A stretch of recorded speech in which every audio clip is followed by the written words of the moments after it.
Welcome to this edition of the Million Dollar Mastermind podcast. This is where we pick the brains of high achievers from all walks of life and get their hard-earned, real-world insights on winning. I'm your host, Larry Weidel. I get the idea that you had more of a growing up, you probably did not know this, but 5 years after she was into her recording contract with CBS Records, and the big Capitol, the big circular thing, and they didn't know what to do with her. They were trying to make her into this bland, basically nightclub singer. And she was, her interview she had was, I don't know what kind of singer I am. I'm still trying to figure out what kind of singer I am. That's because the people with the record company didn't know what kind of singer was, and she didn't have any real success.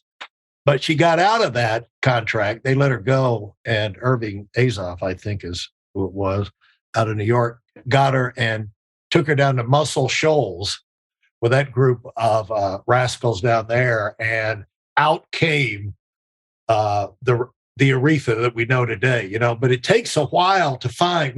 Until we get stuff out there, we don't really know what we are. And I think you probably discovered, either realize it or not, that you were more of a creative person than than an attorney really gets a chance to be a lot of time. You can come up with a creative approach or something like that, but it's within the confines of the railroad tracks of the law. That you have to be creative, which requires a lot, but to be wildly creative, come up with stuff nobody's ever even thought of before, bring these kind of things into the world. That's a different type of creative. And I think you might have got a taste of that early on and enjoyed that. And also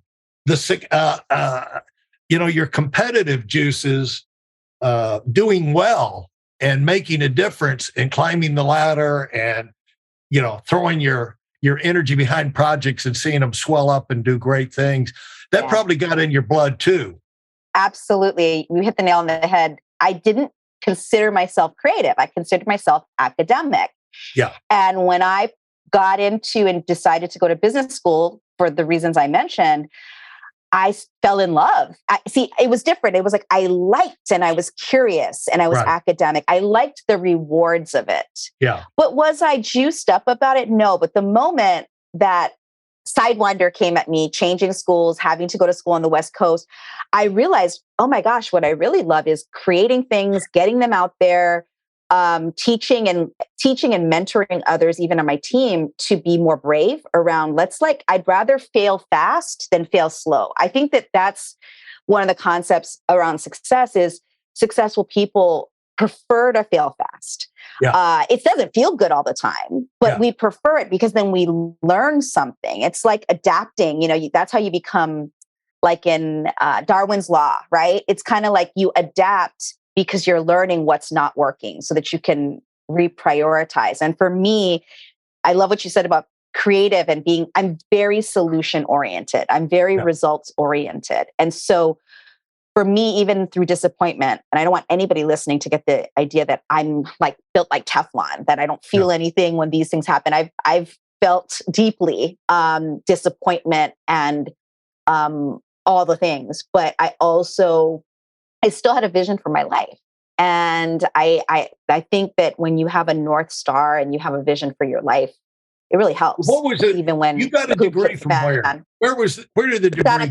Santa Clara University. So now you go out and you get in the business world. Where did you get?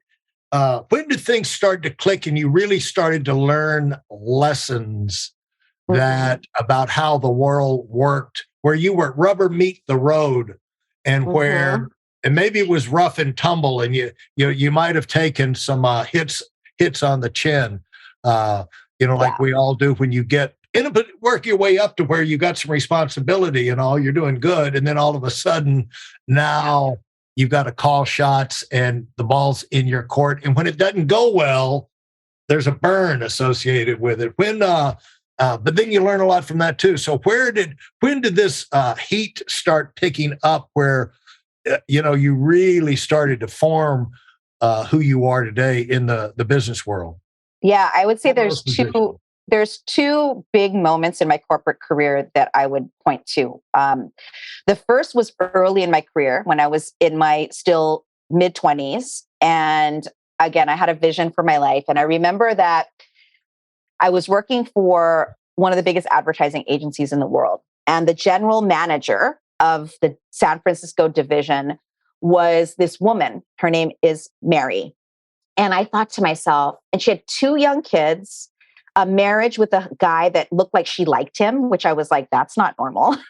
like, Yeah. and she was a really good leader.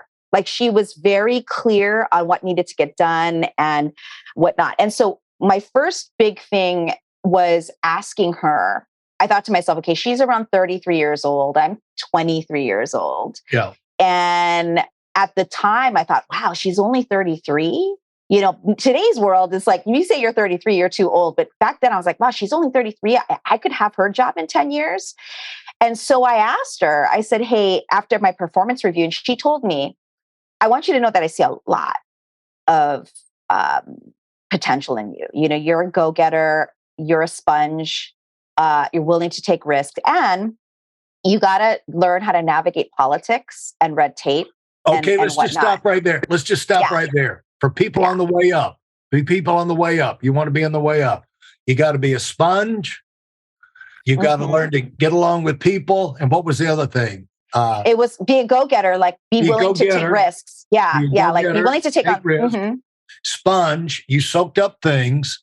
And so all of these things, there's a lot that's said, when we're just yakking to each other, that goes over people's head who, until they've been through this stuff, and then they start noticing it. And what I try and do is get people to notice these things that seem like casual type things, but it's how this is all about how you can differentiate yourself from other people. There's a fine line between mediocrity and greatness. And you want to be on the side that at least, you're never guaranteed greatness, but you'd at least like to do the things that put yourself on the side of the bubble where greatness could happen. And you don't want to be the one that's sabotaging your prospects, just because of ignorance, And so that's what this podcast is all about, is to alert people to some of these seemingly obvious, innocent, minor things that are the huge difference makers when you do them right, So anyway. Oh yeah.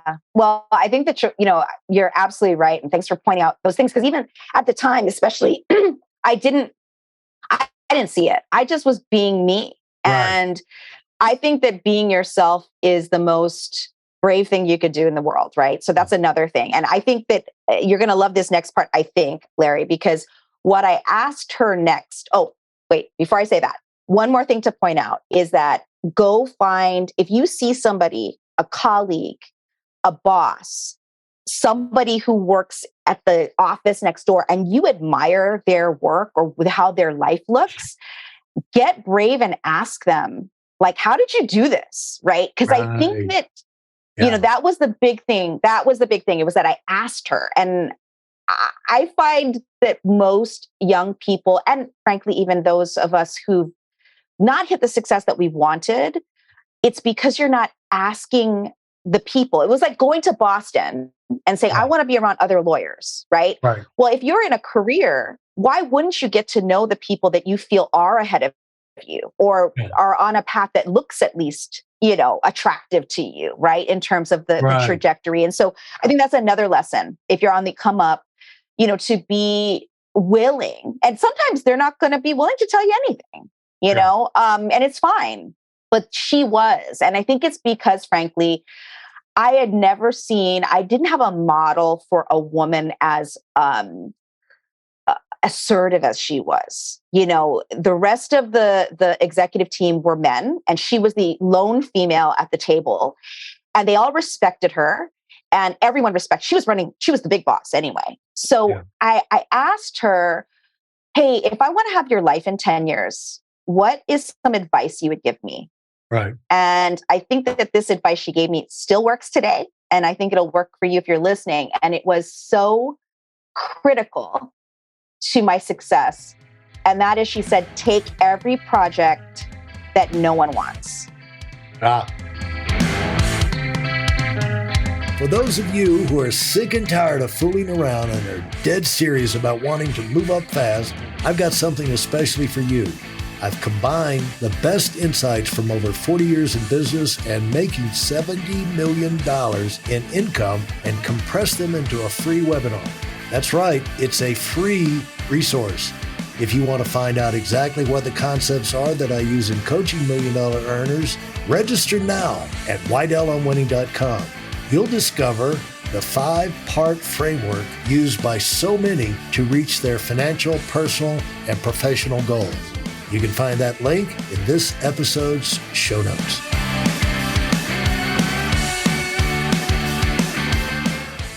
Okay, she said, take the projects that people will say, that's too crazy, that's too hard, she said, you're going to earn respect really quick, even if you fail.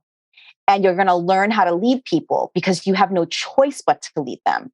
Yeah. And I said, okay. And at the time, I'm 23 years old. I didn't know what that meant. So I'm like, okay.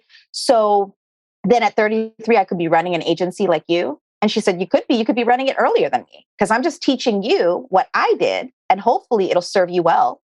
And the truth is, it really did serve me well, Larry, because that's, as I mentioned, there's two moments, right, that I said that made me in the corporate world very successful. That was the first.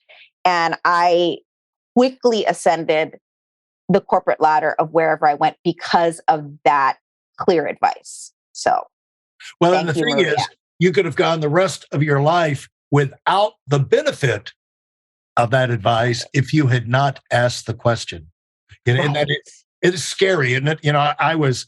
What got me, about 10 years ago, the idea of writing books and putting some of this stuff out, I realized that I was sitting on a lot of powerful information that had been given to me from other people that had it not come along, there's no way I would be where I am today or where I was then. And so it's scary how much information is around us inside people that we're next to or talking to. But unless you get in there and open the can with the right question, you're never going to benefit from that. I used to have people come and visit me. I was in management development and recruiting, training, opening offices. And I'd have somebody come and visit me from wherever. And we're going to the office and we're going out wherever, to meetings, going out to my farm. I'm showing him that. And I said, what are you wondering about right now? And the guy said, oh, I'm just, soaking it all in. I said, you want to know what I'm wondering? I'm wondering how in the world it can be that you have got this moment with me in the car right next to you, me and you, time together, probably not happen again for another 2-3 years, and you're not asking me anything. I find that amazing, Yeah, no, I do too. I think, yeah, absolutely. I would be peppering them with questions, left and right, And so we're always worried that we're going to be annoying or like it's not appropriate. And of course, there's an appropriate way to ask questions. But I really want to encourage anybody listening that I truly was coming from a place of curiosity. Like, I'm really curious. How did you create this? Like, I want to understand it. And I think instead we judge ourselves. And that's a great way to open. If you're worried about asking the right question, in my mind, I tell a lot of my mentees in my company that come and work with me now, like, I think the right way to ask a question is like, open it with, I'm genuinely curious. How did you do this? And just saying it that way changes the energy between even the two people, even if you're intimidated by the person that you want to ask the question of. So, and again, I didn't know why I did that. I think that success does have a little bit to do with your personality. I do believe that. But I also think you can architect success whether or not you have a curious type of What was your way second thing? like I Did did. we get to your second thing yet? No, we didn't. We didn't. Well, Okay. okay. So I ascended the corporate ladder. And so it's interesting. My first thing is when I started the corporate world. And the next thing is when I left the corporate world. And Right. so I was working as usual. I was brought in to bring in, I was always put in the cockpit when it was a failing project or it was a new idea that was, going to change everything. And so you were working with companies like Oracle, Microsoft, things like that. Is that right? I mean, correct. you're working Yeah. with So high tech. big deal, high Yeah. tech, High tech. serious. I mean, there's a lot of Yeah. serious people, serious things going on, lots Yeah. of uh, powerful levers and powerful people. And when Yep. seems like when bad projects came up there or projects nobody wanted, they could be like really bad. Yeah. They'd be like, call up Jen Kem. She's like, she's willing to get in the plane and fly it, And so I was brought into this, what is now, at the time was an innovative product. Now it's like, we all take it for granted. It's called streaming services. At the time Right. it was called, Internet Protocol TV, Yeah. IPTV. Okay. Right. And I was the one that they brought in to get IPTV implemented on the West Coast. I was with Verizon at the time. It was my last job. And I was in the marketing department. It's interesting. I was the head of business to business you understand corporate structure. There's usually someone who's in charge of business to business and someone who's in charge of business to consumer. If you have if you have both Right. sides. So I ran strategy and marketing for all of B2B. And this was a B2C product. Okay. Yeah. This was a business to consumer product. And even though it was that, they were like, just come over here. And I always say B2B, I'm a big fan if you're listening. If you work in a business to business department, I have a lot of respect for you because typically we work on products that aren't sexy. They're boring, like cloud services or, Right. VoIP, things like that. Whereas B2C is sexy. They sell devices. They sell, they have the ads on TV, right? They're the ones who do the flashy things. And so anyway, I was like, sure, because again, I was always coming from a place of Maria's advice early in my career, and by this point I was 31 at the time. And I knew it was a breakthrough project for me. I thought, okay, if this goes the way I want it to, I'm going to become CMO because that was my goal. I want to be CMO and then CEO. I had a very clear vision, just like I thought when I was going to go to Harvard. I thought I had a clear vision.